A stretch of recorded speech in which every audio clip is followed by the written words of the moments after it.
Hey folks, welcome back. Something a bit different from a Land Rover today. This is the e46 M3, which some people have commented has been a bit of an ornament while I've been doing the Defender, and then the series has arrived. So as you can see, it's as rough as toast.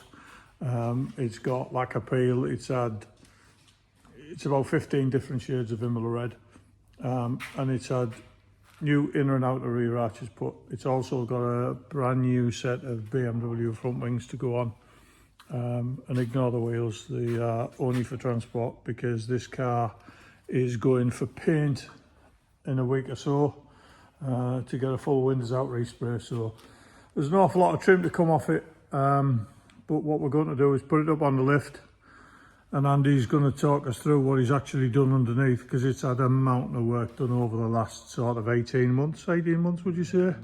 So so we'll get it up and then you can have a look at the splendidness of what is underneath.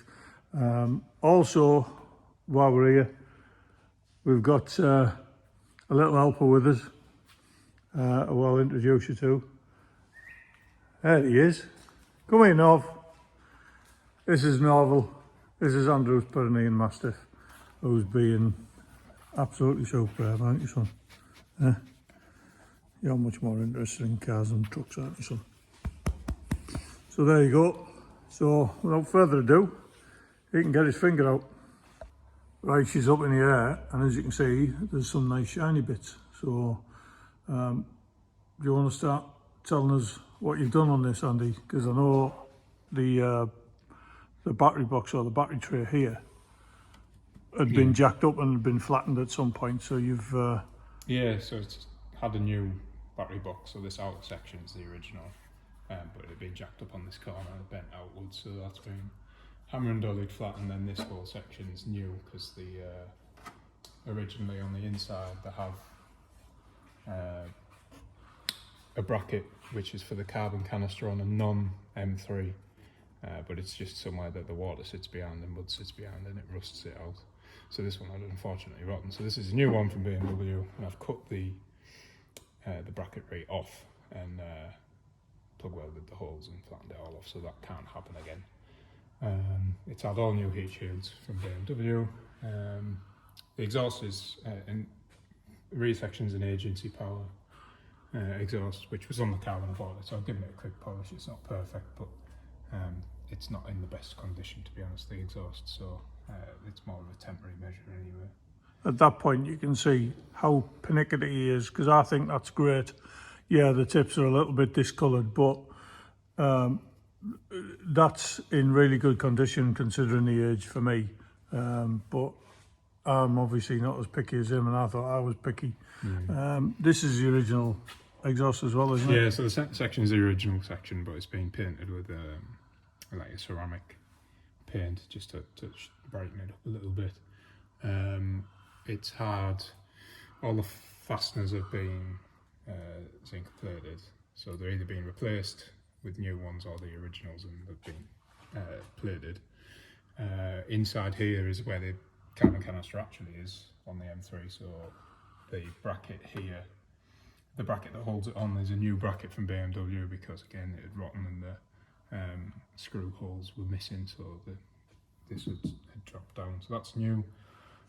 Moving forward, it's got Bilstein B16 coilovers, which again were on the car when I bought it. They're a few years old, so I've given them a freshen up, but they're not brand new. Rear calipers have been rebuilt with new seals, new lines. It's had new heat shields, dust shields for the rear brakes. It's had new wheel bearings, all the bushes have been replaced, and all the arms and subframes have been powder coated. Drive shafts are the originals, but they've been re-greased with new clips. Again, the fasteners are being zinc plated. The rear anti-roll bar is the standard one, but with new drop links and bushes. The front one, which I'll get to in a moment, has been replaced with the aftermarket one. The diff has been rebuilt with a 3.85 final drive from a E92 M3, which is a shape after this one. Yeah. Just to shorten the gearing, because the gearing's really long. That's the V8. M3, isn't it? The Yes. E92 one. Yeah. Yeah. The subframe mounting points on these cars, anyone that knows about these cars, they're really common for them to crack. So I've installed this car's actually had a replacement boot floor. Yeah, sorry. Yeah. It's had a replacement boot floor in 2015 with a genuine one, but it wasn't reinforced, and so now this has got reddish motorsport reinforcement plates. So these are the ones here that this mounts to. Yes. And you can just see on this seam here where he's welded that in, and it's been rapted in body colour over the top to tidy it up. Yeah. But it's had the full set floor. Yeah, so there's the four mounts underneath, and then internally, which is all covered with the interior now, it's been plug welded, and then there's reinforcement plates that have been fitted between the inner arch panel and the boot floor panel that strengthen it up, and also, which you can't really see on the inside of the inner arch, the panel between, so this is the boot floor panel and the inner arch. It's quite common for them to separate because it's only spot welded around the edge, so it's been seam welded on both arches as well, just to stop any chance of it cracking. Excellent. New headlight level sensors and bracketry.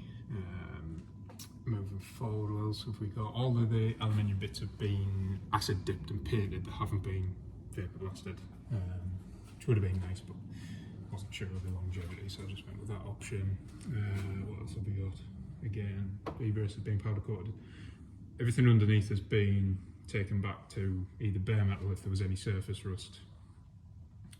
It's had quite a few replacement panels in it above the fuel tank, quite common areas, and it's also had new brake line brackets, fuel tank strap brackets front and rear. You can just about see the new brackets there, and the panel that they sit on, you can just about see that seam there. I've made new panels for them to sit on, because again the water sits in behind them and rusts them out. It's had new Cooper nickel brake lines front and rear, these low profile aluminium braces to replace the factory ones because they were again rotten. Everything underneath, like I was saying, starts has been taken back to bare metal or to the factory e-coat paint, and then it's had 3 coats of 2-part epoxy primer and then 2 coats of Raptor tinted in body colour, and then it's had a coat also of Buzzweld ceramic lanolin underguard, which is sort of a clear lanolin that dries. It dries dry, it doesn't stay wet. There's a few panels missing underneath, so there's a cover to go on here, there's an under tray here, there's a panel to go on underneath the engine. There's and these bits here that you were discussing that there's normally a heat shield that goes over them, but you're gonna paint them in the body colour. I'm gonna pop this off and paint this. I didn't think this was visible when I didn't intend on doing the full car, to be honest. I only intended on doing the boot floor up to sort of where those brake line brackets were, but as long as you sort of get carried away. Yeah, what we do. That tends to be it. It's a bit oily underneath here, but the reason is the rocker cover gasket leaks. I have got a new one set over there to go on, so don't. So don't ruin us for that. Don't shame me for that. So. It's hard. This is the only original suspension arm / bush that's left on the car, but it's not original. It was replaced about 4 years ago. Everything else has been replaced with new. The other side, this is a new Lemforder one, because the bush had started to deteriorate. It's got K-Sport calipers on. I don't know if you can see them through the outside.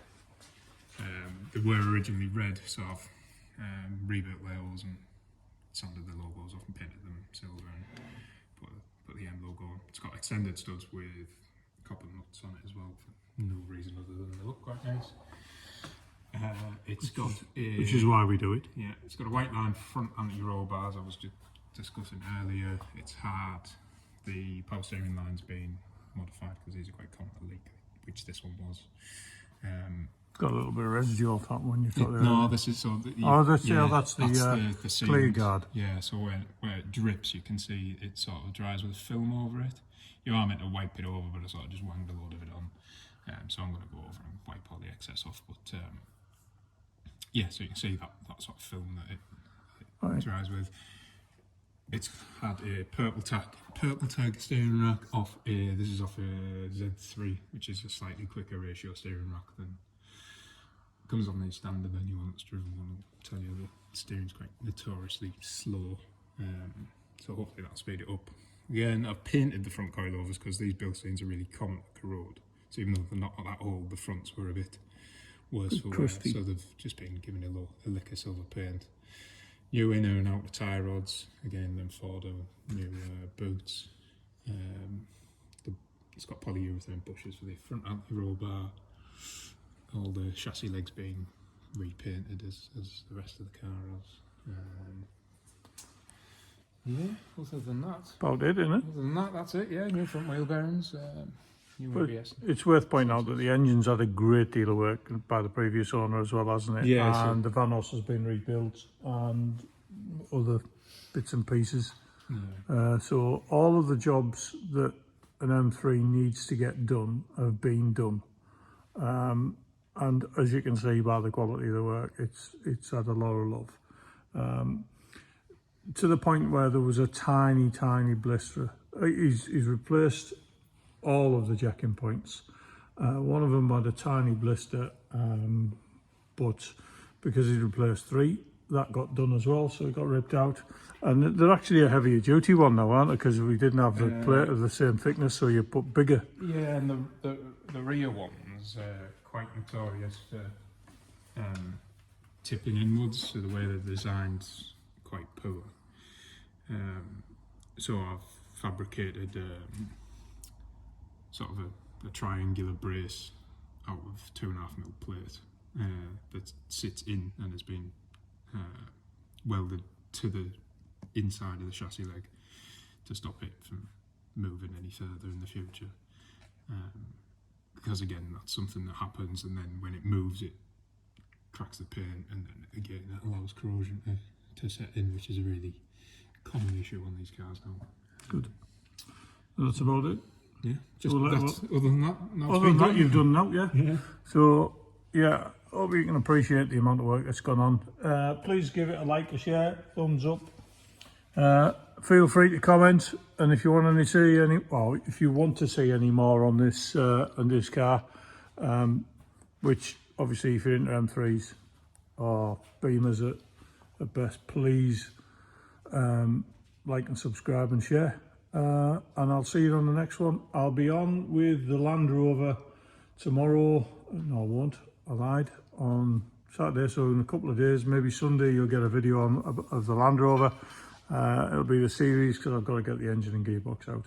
But I'll give you an update on that and what's happening with the Defender as well. So thanks very much for watching. See you again. What do you say, Nov? No lot there. Ciao for now.